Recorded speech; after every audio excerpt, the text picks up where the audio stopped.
Good morning class. आज हम solid state में लेक्चर 14 में पढ़ेंगे टाइप्स ऑफ क्रिस्टल स्ट्रक्चर के बारे में। एक्चुअली बेटा ये आपके सिलेबस में है नहीं, बट जो आगे डिफेक्ट्स आएंगे वो आपके सिलेबस में है, और उन डिफेक्ट्स में कुछ रेशो आएंगे कि इसका कोऑर्डिनेशन नंबर इतना है, इसका कोऑर्डिनेशन नंबर इतना है, तो वो आपको पता करने के लिए इनकी स्ट्रक्चर पता होना ज़रूरी है। तो इसलिए और जो हायर एग्जाम कॉम्पिटिटिव एग्जाम होते हैं उनके लिए भी इसे ज़रूरी है समझना। तो जो टाइप्स ऑफ क्रिस्टल स्ट्रक्चर है वो 3 टाइप की होती है, एक ए बी टाइप, एक AB2 टाइप, एक A2B टाइप। ये किस हिसाब से बोल रही हूँ, पहला कैटायन है, दूसरा एनायन है, जैसे फॉर्मूले में हमेशा होता है। तो AB का मतलब है कि number of cations is equal to number of anions, इसलिए रेशियो क्या आएगी, A is equal to B आएगी ना, तो इसीलिए नाम हो गया AB। इसमें आप समझ पा रहे हो कौन ज्यादा है, B2 ज्यादा है, इसका मतलब anions are more and cations are less. ठीक है, और इसके अंदर आपको पता चल रहा है cations are more, exactly double of that of anion. तो इसका मतलब हम AB type number of cation और एनायन का रेशियो जो है बराबर है। तो जैसे इसमें कई एग्जांपल लिखे हैं मैंने, जैसे NaCl, caesium chloride, zinc sulphide, तो नाम से पता चल रहा है ना, एक Na है, एक Cl है, एक सीजियम है, एक क्लोरीन है, एक Zn है, एक सल्फर है, तो इसका मतलब रेशियो उनका बराबर है। इसमें आप देखोगे तो फॉर्मूला देखो, आप कैल्शियम एक है तो उसके साथ कितने हैं, 2 फ्लोरीन है। A2B इसका मतलब कैटायन ज्यादा है, तो कौन ज्यादा है इसमें, Na+ कैटायन होता है, तो 2 Na+ है तो उसके साथ एक ऑक्सीजन का आयन है। तो हम ये 3 टाइप की होती हैं क्रिस्टल स्ट्रक्चर। तो हम सबसे पहले स्टडी कर रहे हैं AB टाइप को। तो आपको ज्यादा डिटेल समझने की जरूरत नहीं है, आपको सिर्फ इतना समझ में आना चाहिए कि ये इनके अंदर कितना एटॉमिक रेशियो है, मतलब सॉरी आयनिक रेशियो है, और कितना कोऑर्डिनेशन रेशियो है। तो कोऑर्डिनेशन रेशियो होना बहुत जरूरी है। तो कोऑर्डिनेशन नंबर तो आपको पता होता है ना, क्या होता है, कितने सराउंडिंग एटम्स और आयंस हैं वो उसका कोऑर्डिनेशन नंबर होता है। तो हम सबसे पहले शुरू करते हैं NaCl टाइप स्ट्रक्चर। जो NaCl टाइप स्ट्रक्चर होती है उसमें क्लोरीन जो है वो CCP बनाता है। CCP का मतलब क्या होता है, CCP का या FCC का मतलब होता है पार्टिकल्स 8 तो कॉर्नर्स पे दिखाने हैं आपने, प्लस में 6 फेस के सेंटर पे दिखाने हैं। तो कितने पार्टिकल्स टोटल हमने दिखाने, ताकि हम कंफ्यूज ना हो कि हमें किसके कितने दिखाने हैं। तो ये हमारे पास हो गए 14 क्लोराइड आयन, ठीक है ना। तो हमारे पास 14 क्लोराइड आयन की पोजीशन दिखानी है। एक्चुअल में 14 क्लोराइड नहीं है, अगर हमसे पूछे जाए कितने नंबर ऑफ आयंस हैं क्लोरीन के, तो आपको कैलकुलेट करना पड़ेगा। तो कैसे करोगे, 8 कॉर्नर्स पे हैं तो कंट्रीब्यूशन आएगा 1/8, प्लस 6 फेस के सेंटर पे हैं तो कंट्रीब्यूशन हाफ, तो ये आ जाएगा आपका कितना, 4 क्लोरीन आयन। कि एक यूनिट सेल में क्लोरीन आयन कितने हैं, 4 क्लोरीन है, लेकिन उसके के पास कितने लैटिस साइट है, 14 लैटिस साइट है, तो वो आपको दिखाने हैं, क्योंकि वो अकेले 14 के 14 अकेले सारे के सारे नहीं है, आपको समझाया हुआ है पहले भी। तो उसी तरीके से जब उनका पूरा कंट्रीब्यूशन निकालेंगे तो एक यूनिट सेल में 4 क्लोराइड आयन आ रहे हैं। अब दूसरा क्या कह रहा है कि जो Na+ है उनकी पोजीशन है वो सारे ऑक्टाहेड्रल वॉइड्स ऑक्यूपाई कर रहे हैं। तो थोड़े दिन पहले लेक्चर में मैंने आपको बताया था ऑक्टाहेड्रल वॉइड्स की पोजीशन कहाँ कहाँ होती है, 12 एज सेंटर होते हैं और एक बॉडी सेंटर। 12 एज है ये तो आपको पता है, उनके सेंटर पे पॉइंट रखना है Na+ को, और एक बॉडी का सेंटर। तो अब अगर इनके नंबर ऑफ पार्टिकल्स निकाले, नंबर ऑफ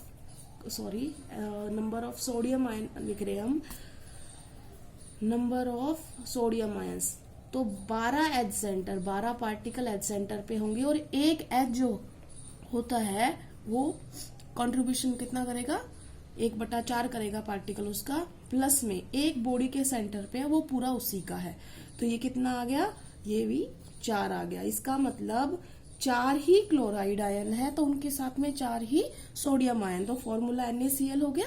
ठीक है, दोनों बराबर है।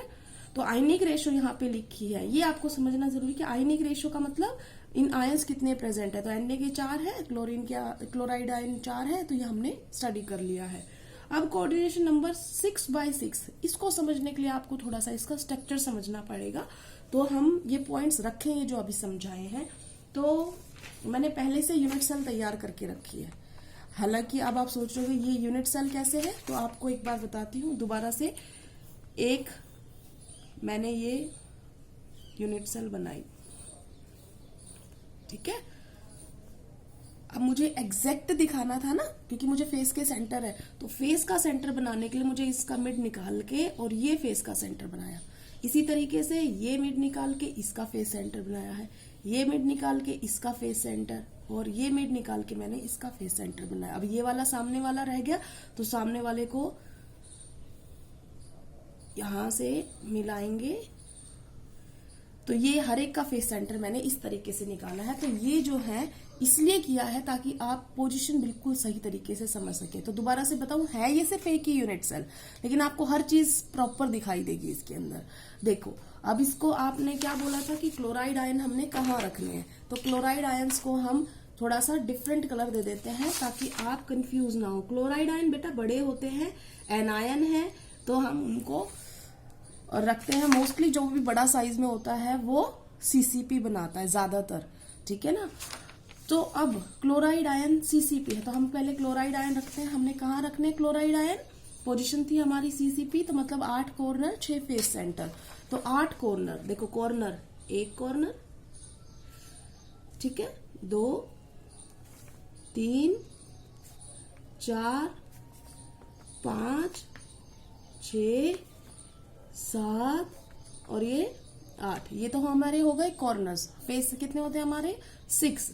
तो हम फेस का सेंटर ढूंढो। देखो ये हमने इसीलिए फेस का सेंटर निकालने के लिए पहले ही किया हुआ है, ये फेस का सेंटर हो गया, ये एग्जैक्टली यही है, तो ये फेस का सेंटर हो गया। देखो 1 2 गिनते रहना, नहीं तो कंफ्यूज हो जाएंगे हम। 1 2 3 और ये 4। तो देखो इस फेस का सेंटर है, ये हो गया,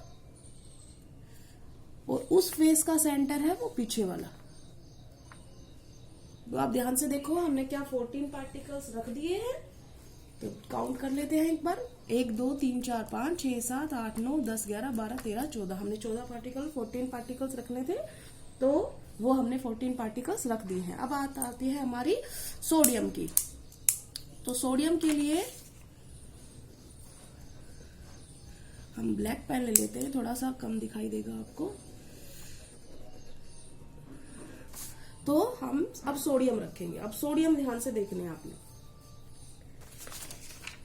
क्या पोजीशन है, ऑक्टाहेड्रल वॉइड, मतलब 12 एज सेंटर प्लस एक बॉडी सेंटर। तो अब देखो एज होता है ये, तो 1 2 3 4 5 6 7 8 9 10 11 और ये 12, हमने सारे एज सेंटर फिल कर दिए हैं। प्लस में एक हमने बॉडी सेंटर में रखना है, तो बॉडी का सेंटर देखो बीचों बीच ये है। तो हमारी NaCl की ये स्ट्रक्चर कंप्लीट हो गई है। अगर आप ये पता करना चाहते हैं क्या सही बनी है गलत बनी है, तो इसमें एक सीधी सी बात है, एक Na एक Cl आता है, एक Na किसी भी लाइन से चले जाओ तो आप कहीं से भी देख सकते हैं। तो हम देख सकते हैं, अभी देखो रेड, आप रेड ब्लैक ही कर लो, ताकि क्योंकि हमने रेड ब्लैक ही बनाया है, तो red black red black red black red black red black red black red black red black red black red black red black, मैं पूरे पे घुमाई हूँ। तो इसका मतलब आप कहीं से भी जाओ, आपको हर जगह कहीं से भी जाओ, आप इधर जाओगे इधर जाओगे इधर जाओगे, कहीं से भी जाओगे आपको अल्टरनेट मिलेगा, ठीक है। अब जो हम बात कर रहे थे मेन, जिसके लिए हमने डायग्राम बनाया है कोऑर्डिनेशन नंबर समझने के लिए कि 6x6 कैसे है। तो आप ये देखो कि कौन सा है जो पूरा दिखा रखा है हमने।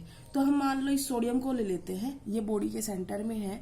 तो अब आप देखो कितने रेड पॉइंट से ये कनेक्ट है, इसका मतलब क्लोराइड आयन हमने दिखाई है रेड से, तो कितने रेड से कनेक्ट है, देखो 1 2 3 4 5 और ये 6।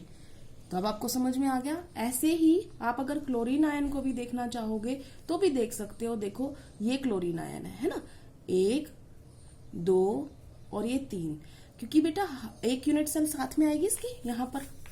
तो ऐसे ही फिर और बनेंगे उसके साथ में।